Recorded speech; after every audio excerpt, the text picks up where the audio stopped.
First off, the 1980 team wants to congratulate the other two teams, the 60s and the 70s, as well as Sebastian and Steve Glenn. It's fantastic that you guys, everyone's into the Hall of Fame tonight, finally.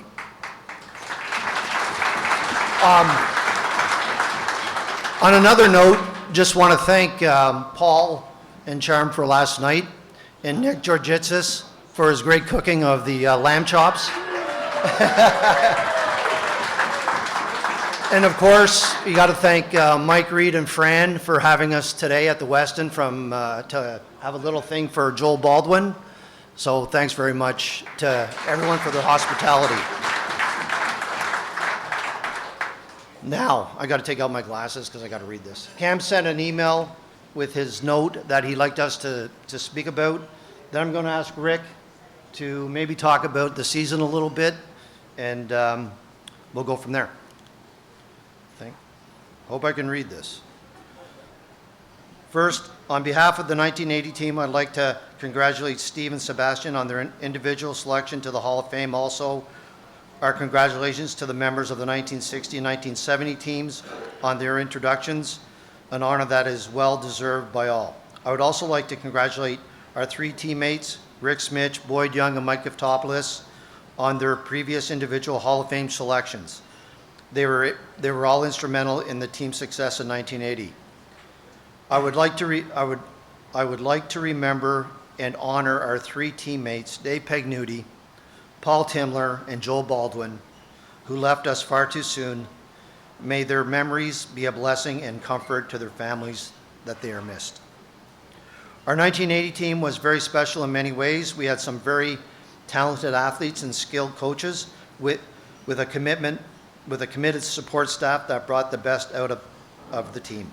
As I look back on our 1980 season, there are two qualities that describe the reason our 1980 season that are and our success that season. It was the genuine caring for each other and the trust in our teammates that was built over the season. I am delighted that this caring and trust are still evident today with our various efforts to support the GG football program. Lastly, on behalf of the 1980 team, I want to wish Marcel and the current GGs well in the upcoming season. Build the caring and trust in each other, and good things will come to you this season. Thank you, Coach Cam Innes.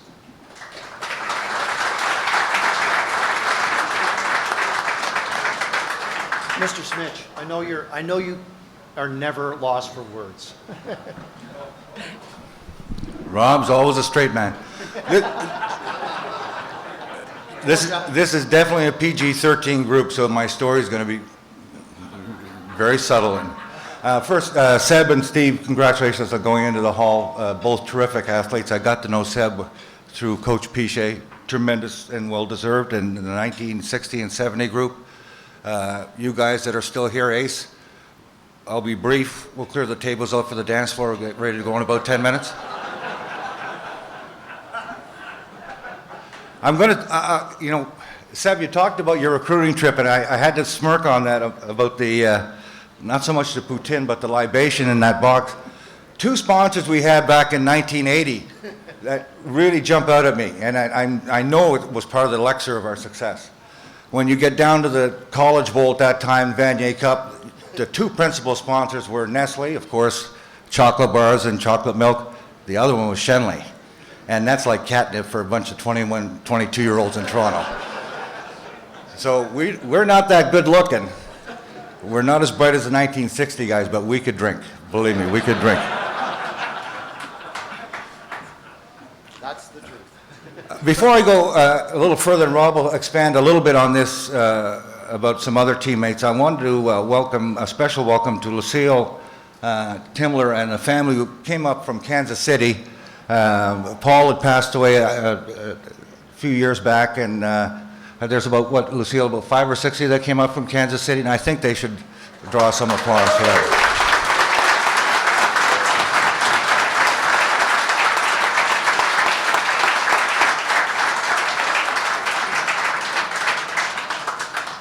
As the video indicated, we went 6-1. We really had a terrific defense. We averaged in single digits throughout the year. It was primarily ball management on offense, don't make mistakes, and let our defense win the game and play excellent special teams. So we ended up going 6-1. I'll focus a little bit on the three final games of the year because there was inclement weather, there was adverse conditions, a number of individuals stepped up. It really was a team effort in all of them. And that first one was the Dunsmore Cup. And you saw some shots of Yvon Granger. I wanted to acknowledge him. In a different time, in a different year, a different place, he is every bit the most outstanding quarterback in the country. He was a terrific teammate, a wonderful partner, and he, at that time in the Vanier Cup, set records in the second half. We won't talk about the first half, but the second half,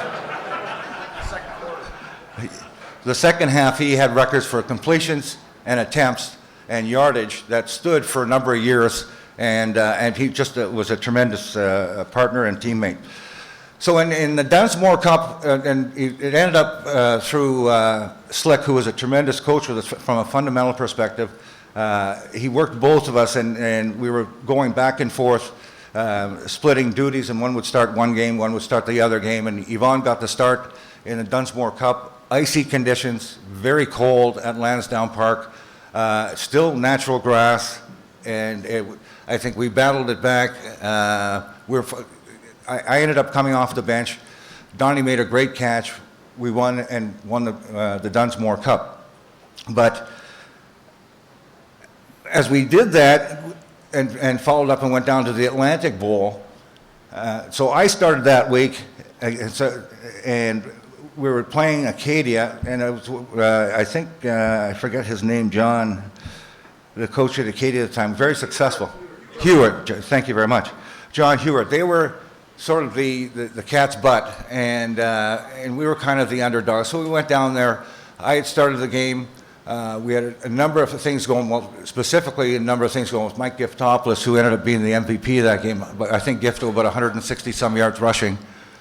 And it was in the mud, and it was natural grass, and it was pretty much the last game at SMU in natural turf. But our offensive line, our defense, first of all, our defense dominated, our offensive line dominated. Gifto had a big game. I started, and we were chugging along, not doing very well. Yvon came in, and we ultimately won that game, I believe, 28-8. It was substantial.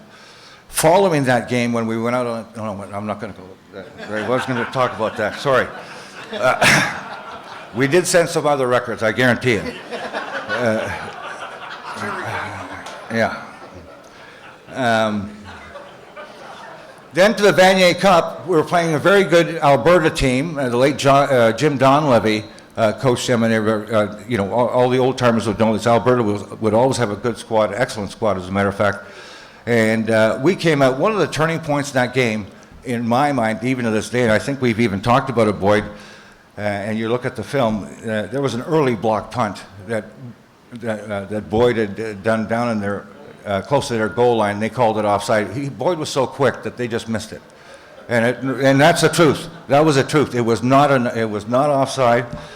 There was nerves. There was certainly not a lack of effort in the first half. I'll go back to Yvon came into the second half. We were down 35-0 at the half, and we came back and we ended up losing 42-28 or something like that. So we beat them in the second half. There was a lot overcoming adversity, but there was no pointing fingers. And the one thing I'm sure to a person in this group, the one thing that you look at, you just never, you pick each other up. There never was somebody at fault. We all had good games and we all had setbacks, but there really was not a culture of look who to blame. In any event, it set the stage and brought us back through transition. And a big part of that transition was when Ken came in. We had some returning veterans, and we had some recruits come in different years. I will announce that roster. I'll just have you stand up. Hold your applause to the end because we'll do it in alphabetical order. That way I'll feel that I received all the applause. My self-esteem will be intact, and it'll be a great evening. Okay.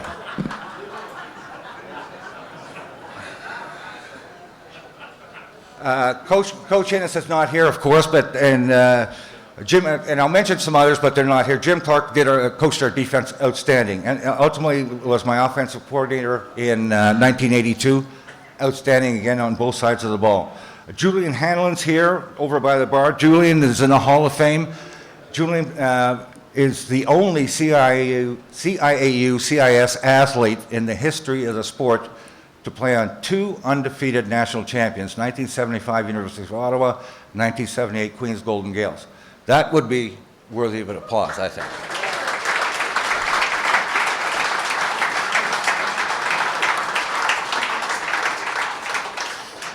Mike Belenko, Trim is still here? Oh, okay. Trim coached the offensive line, and as I said, and you look at today's standards, and having coached for a number of years in CIS, and the evolution of size, our offensive line was 6'3", 260, 5'11", 235, 6 feet, 220, and Warner even at that, playing at that time, 6'2", 235, thereabouts. That was the offensive line, but they literally dominated it week in and week out, and was a big part of Trim. Connie Kozak was our receivers coach, who's not here. Hugh Gallagher, who was on that Queen's 1978 national championship team and coached our defensive backs. When you have a good look at Hugh when he raises his hands, you can tell why these guys are styles. They carry it to this day. There's Hugh. Where's Hugh? Is Hugh still here? Oh, sorry, Hugh. I missed you. Our trainer was Gunner. Previously to 1980, no, Rob, bring up water next time. Previous to 1980, Chuck Weeks was the head athletic therapist. I know Chuck is here tonight, and Gunner had taken over for him. Yeah. Yeah. John Savage was our manager. Yep, Audrey Dixon. Okay, so now I'm just going to mention, if you guys want to stand up, and then the ones that are here, obviously the ones that aren't here won't be standing up.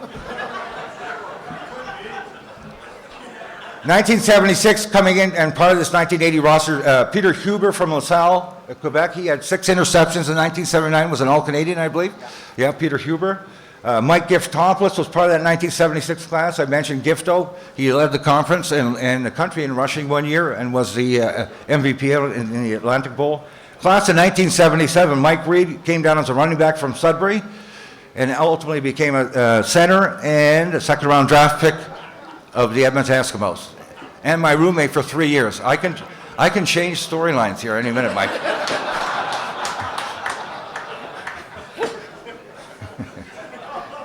Dan Wolfenden from Montreal in our secondary. Dan is getting ready to retire from Sport Canada. Doug Brown, downtown Doug Brown out of Pickering, played for Graham Hiron, was a quarterback and then inside receiver for us.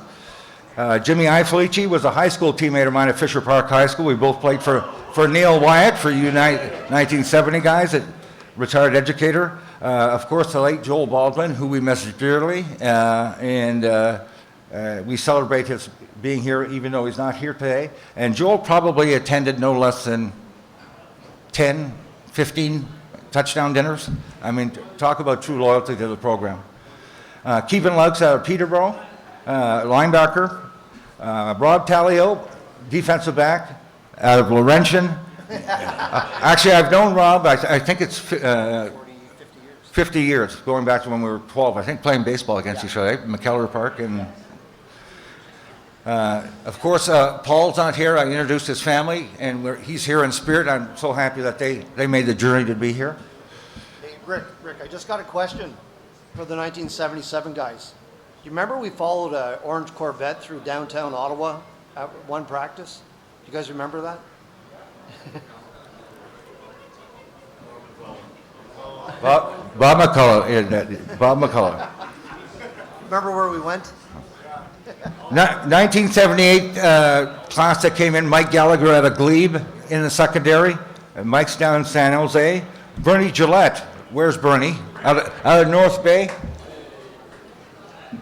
Defensive end. Warner Miles out of Glebe Collegiate. We banged heads in high school, and then we were teammates. Where's Warner? And then Warner played 5 or 6 years in the CFL. maybe 10 or 12 for Warner. Tremendous athlete on the offensive line. Tremendous athlete. Brian Mullally, where's Brian? Linebacker out of St. Pius High School, actually made the trip from Alberta. Giulio Petrilli, same year that we came in, Verdun Maple Leaf. Offensive lineman, teammate for 5 years, lifelong friend, flew up from Miami. Jim Redfern came up from Burlington, defensive lineman, Burlington Nelson. Chris Spratt, where's Sprutter? And I'm going to ask you right now, Sprutter, how many grandkids? Honestly. 7 grandchildren. Chris was married while he was playing here, and talk about commitment. He was studying at physical education. And this is my story now, okay? Now I got to handle hecklers, right? Okay, I can do that. Chris would make that end practice. If you remember Minto Arena, that was our practice facility. He'd end practice late at night, about 9 o'clock, and then drive all the way back to Arnprior every night. Every night. Talk about commitment. Recently retired, and they actually named a gymnasium after him at the Arnprior District Secondary. Yep.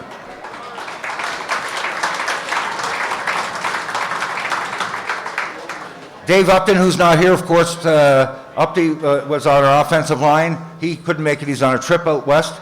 They couldn't cancel. Brent Walker, where's Brent? Offensive lineman out of Hamilton. Hamilton toughness. Brent was one of those guys on the offensive line, was probably at the time 220. Yeah? Yeah, on a good day. Donnie Burns. Donnie Burns, number 18. Yeah, okay. I had asked Donnie yesterday where he went to high school. I knew he was from Toronto, and when he said St. Mike's, because it's somewhat private schoolish, and I couldn't figure he doesn't really have the ilk to come from it, but if he says so. Tommy Mcmahon came in, great receiver. I know Tommy for years was a great receiver in touch football, great receiver for us.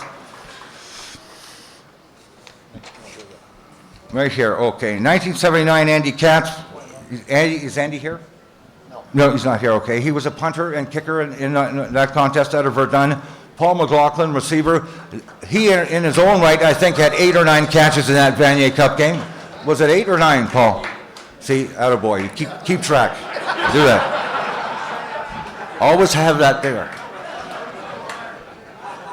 The late Dave Pagnuti, Dr. Dave Pagnuti, he left us way too early. He was on the defensive line, played with Boyd and Rob at Laurentian High School, and I played against him for 5 years at Fisher.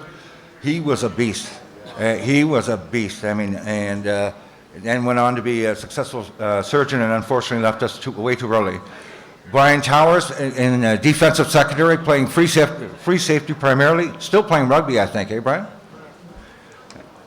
Kevin McAllister, who's not here. I mentioned Yvon Granger. Winston Beausoleil, who's recently retired, and he's been in Peel for the last 42 years, somewhere. Winston, I was just curious and asking what he has done, and he's a very modest guy, much like his demeanor. Graduated in engineering from the University of Ottawa, was primarily involved with engineering and telephony or telecommunication, and he was primarily responsible for the designing of the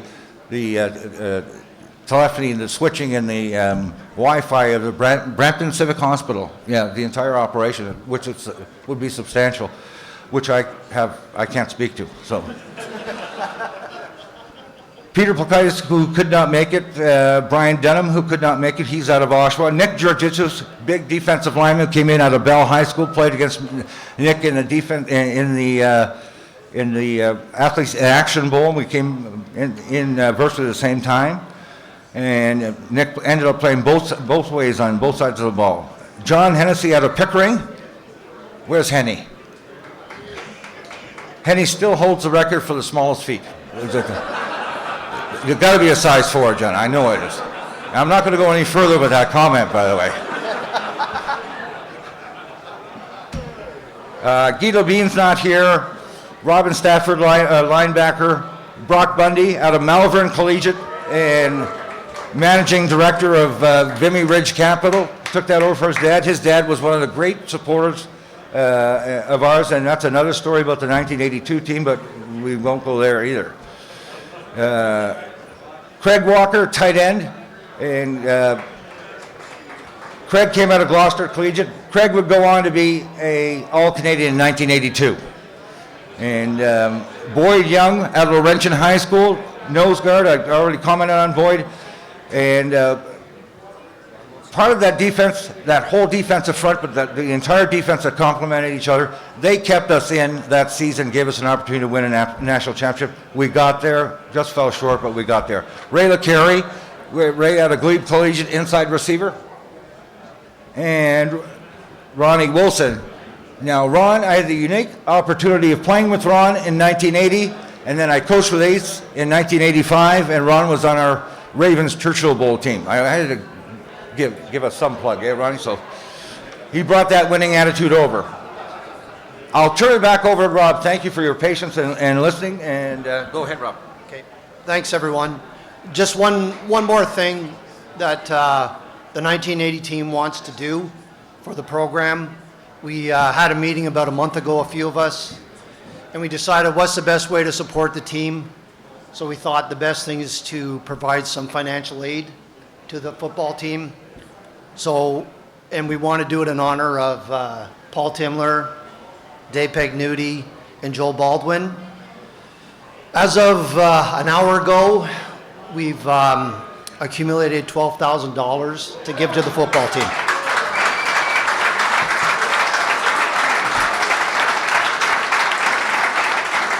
So thanks everyone who's providing the funds. Marcel's well aware of it. I've already spoken to him. Steve Drover's aware of it. So it's something that we want to give back to the team for. And what we want it to go for is to a student who needs the money. We know that to get a scholarship, you need a 70% average. And we know not every student athlete has a 70% average. So we want to make sure that it goes to someone who needs the money and will very much appreciate it. So that's our contribution to the program. And anyways, thanks very much.